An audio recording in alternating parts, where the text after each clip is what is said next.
ধারাপাতের আজকের উপস্থাপন নুন থেকে। এটি পশ্চিমবঙ্গ সরকার একাদশের সেকেন্ড সেমের পাঠ্য। এটি লিখেছেন কবি জয় গোস্বামী। এখান থেকে একটি মাত্র প্রশ্ন এবং তার উত্তর।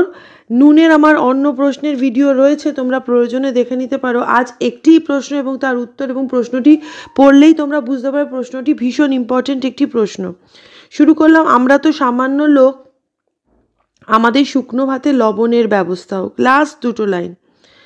কারা কাদের কাছে এই দাবি করেছে, এই দাবি কতটা যুক্তিপূর্ণ আলোচনা করো। নুন থেকে একটা প্রশ্ন পড়লে এই প্রশ্নটাই তোমরা পাবে।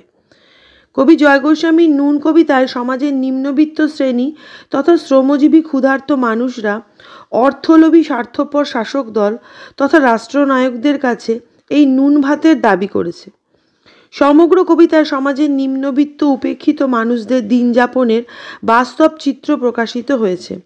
মানব সভ্যতার সূচনা লগ্ন থেকেই প্রান্তিক মানুষরা সভ্যতার ধারক ও বাহক, অথচ মানব সমাজে এরাই চির উপেক্ষিত, অত্যাচারিত এবং ব্রাত্য।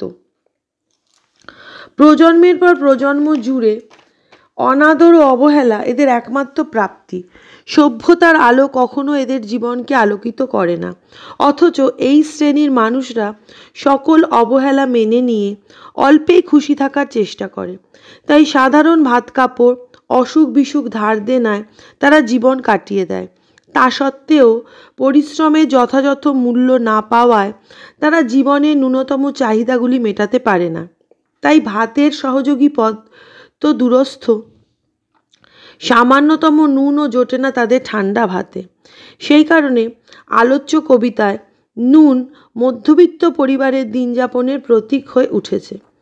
এই নুনের চাহিদা পূরণ না হওয়ায় এই খেটে খাওয়া মানুষগুলোর খেতে বসে রাগ চড়ে যায়।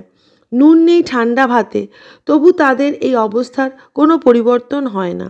নিদারুণ অর্থাভাবে থাকার পর কোনো দিন হঠাৎ হাতে টাকা এলে এরা মাত্রাছাড়া বাজার করে। আলোচ্য কবিতায় কেবল একটি পরিবারকে প্রতীকী করে সমাজের বঞ্চিত শ্রেণীর কথা বলা হয়েছে। সমাজের কাছে তাদের দাবি খুবই সামান্য। সুতরাং কবিতায় উল্লিখিত ছত্রে মানবিক অধিকারের কথাই ধ্বনিত হয়েছে। আমাদের শুকনো ভাতে লবণের ব্যবস্থা হোক, বিলাসিতা বা বাহুল্য নয়।